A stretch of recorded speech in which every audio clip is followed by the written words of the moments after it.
నేను వచ్చేసాను. Welcome to my channel mom's world kitchen.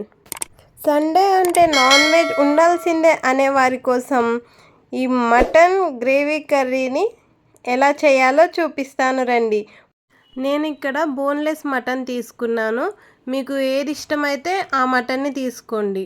ఈ మటన్ యొక్క వెయిట్ 300 గ్రాములు. 300 గ్రాముల మటన్లో 2 సార్లు నీళ్లు పోసుకుని నీట్గా కడుక్కుని పక్కన పెట్టుకుందాం. ఇప్పుడు ఇందులో 1 టీ స్పూన్ ఉప్పు వేస్తున్నాను. మీకు ఒకవేళ మీ రుచిని బట్టి మీరు వేసుకోండి. మళ్ళా కూర వండేటప్పుడు మళ్ళీ మనం టేస్ట్ చూసి అప్పుడు కూడా ఉప్పును అడ్జస్ట్ చేసుకోవచ్చు. ఇప్పుడు ఇందులో 1 టీ స్పూన్ కారం వేస్తున్నాను. కారం కూడా మనం కర్రీ వండేటప్పుడు మళ్ళీ అడ్జస్ట్ చేసుకోవచ్చు. ఇప్పుడు అయితే మనం మ్యారినేట్ కోసం మాత్రమే ఇవి కలుపుకుంటున్నాం. ఇందులోనే 2 స్పూన్లు పెరుగును వేసుకుని అలానే 1/2 టీ స్పూన్ అల్లం వెల్లుల్లిపాయ పేస్ట్ కూడా వేసుకోండి. ఇందులో వేడి చేసిన నూనెను వేస్తున్నాను. ఇలా వేయడం వల్ల మసాలాలను మంచిగా ముక్కలు పీల్చుకుంటాయి. మొత్తం కలిసేలాగా బాగా కలుపుకోండి. ముక్కలకు పట్టేలాగా మంచిగా కలుపుతూ ముక్కలకు బాగా పట్టించండి. ఇలా బాగా కలిపితేనే కూర మంచి టేస్ట్ వస్తుంది. మీరు కావాలి అంటే పెరుగును ముందుగానే బాగా బీట్ చేసుకుని కూడా మిక్స్ చేసుకోవచ్చు. అలా అయితే ఇంకా బాగా మిక్స్ అవుతుంది. ఇప్పుడు ఇందులో అరబద్ద నిమ్మ చెక్కను సగం మాత్రమే పిండుతున్నాను. మీరు కావాలి అంటే 2 స్పూన్లు కొలుచుకుని వేసుకోవచ్చు. నిమ్మరసం కూడా వేసిన తర్వాత మళ్ళా మొత్తం ఒకసారి కలిసేలాగా బాగా కలుపుకోండి. ఇలా కలుపుకున్న మిశ్రమాన్ని 1 గంట సేపు లేదా మీరు కర్రీ వండుకునే వరకు కూడా ఫ్రిడ్జ్లో పెట్టుకుంటే ముక్క మంచి జ్యూసీగా మెత్తగా వస్తుంది.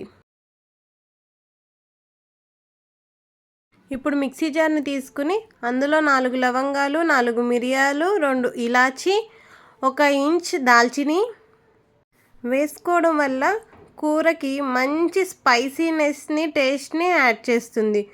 ఇప్పుడు ఇందులో పెద్ద సైజు ఉల్లిపాయను పెద్ద ముక్కలుగా చేసి వేసుకున్నాను. అలానే 2 పచ్చిమిర్చి కట్ చేయకుండా వేసుకున్నాను.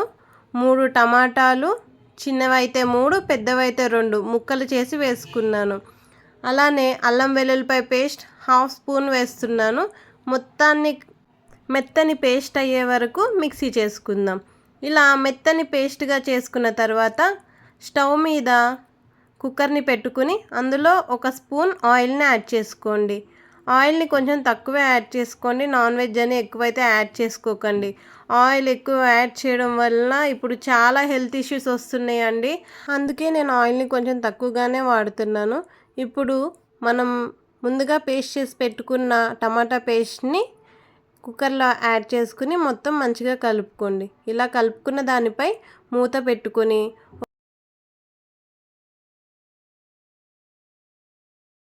ఇప్పుడు మూత తీసి చూద్దాము. ఇంకా వాటర్ అన్నం అయితే ఉన్నాయండి. ఈ వాటర్ అన్నీ ఎగిరిపోయి మంచి తిక్కుగా అయ్యే వరకు ఫ్రై చేసుకోవాలి. లేదంటే పచ్చి వాసన వస్తుంది. మళ్ళీ ఒకసారి మంచిగా కలిపి మూత పెట్టేస్తున్నాను. మూత తీసి చూద్దాము. ఈ ప్రాసెస్ అంతా మీరు హైలో పెట్టుకుని కూడా చేసుకోవచ్చండి. కాకపోతే హైలో పెట్టుకున్నప్పుడు కలుపుతూ ఉండండి. లేదంటే మొత్తం చిమ్మి గోడలు స్టవ్ మీద అంతా మన ముఖం మీద కూడా పడుతుంది. కాబట్టి నేనైతే కొంచెం స్లోగానే చేస్తున్నాను. ఇప్పుడు 1 స్పూన్ ధనియాల పొడి వేసుకున్నాను. ఇది కూరకు మంచి టేస్ట్ని ఇస్తుంది. సో స్కిప్ చేయకండి. అలానే 1 స్పూన్ జీలకర్ర పొడి వేసుకున్నాను. ఇది మంచిగా డైజెషన్ అవ్వడానికి హెల్ప్ చేస్తుంది. అలాగే మంచి ఇమ్యూనిటీ ప్రాపర్టీస్ ఉన్న పసుపును 1/2 టీ స్పూన్ వేసుకున్నాను. వేసుకున్న తర్వాత ఇవన్నీ మంచిగా కలుపుకోండి. స్టవ్ని మీడియం ఫ్లేమ్లో అడ్జస్ట్ చేసుకోండి.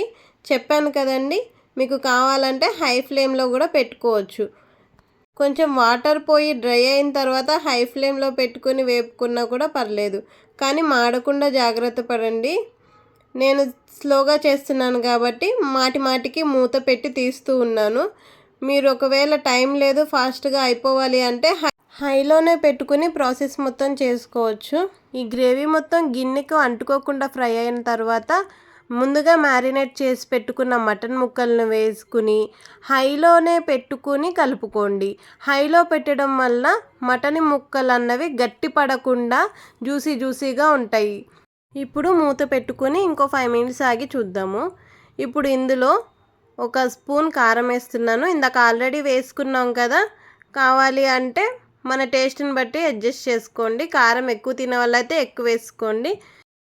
కారం మిక్స్ అయ్యేలాగా బాగా కలుపుకుని కారం మగ్గే వరకు అంటే ఒక 5 మినిట్స్ మూత పెట్టుకుంటే సరిపోతుంది. ఇలా మూత పెట్టుకోవడం వల్ల కారం పచ్చి వాసన లేకుండా మంచిగా ఉడుకుతుంది. ఇలా మూత తీసి చూసి ఇందులో కొంచెం వాటర్ యాడ్ చేస్తున్నాను. కొంచెం అంటే కొలతలతో చెప్పాలంటే ఒక 100 ml వాటర్ యాడ్ చేసి కుక్కర్ మూత పెట్టుకున్నాను. కుక్కర్ 7 విజిల్స్ వచ్చే వరకు కుక్ చేసుకోవాలి. అప్పుడు మటన్ మంచిగా మెత్తగా కుక్ అయిపోతుంది. చూసారు కదా మటన్ ఎంత చిక్కటి గ్రేవీతోటి ఎంత మంచిగా వచ్చిందో. మీరు తినే గ్రేవీ కన్సిస్టెన్సీని బట్టి మీరు వాటర్ యాడ్ చేసుకోండి. మేమైతే ఇలా చిక్కగానే తింటాం కాబట్టి నేను ఇలా చేశాను. ఇక సర్వింగ్ బౌల్లోకి తీసుకుని కొత్తిమీరతో గార్నిష్ చేసుకుంటే మన ఎమ్మీ tasty mutton gravy curry ready అయిపోయినట్లేనండి. ఈ మటన్ గ్రేవీ కర్రీని మీ ఇంట్లో ట్రై చేసి ఎలా వచ్చిందో నాతో షేర్ చేసుకోండి. ఈ డిష్ని మీ ఫ్రెండ్స్ అండ్ ఫ్యామిలీ మెంబర్స్తో షేర్ చేసుకుని ఈ రెసిపీకి ఒక లైక్ చేసి మన ఛానల్ని ఫాలో అయిపోండి. బాయ్.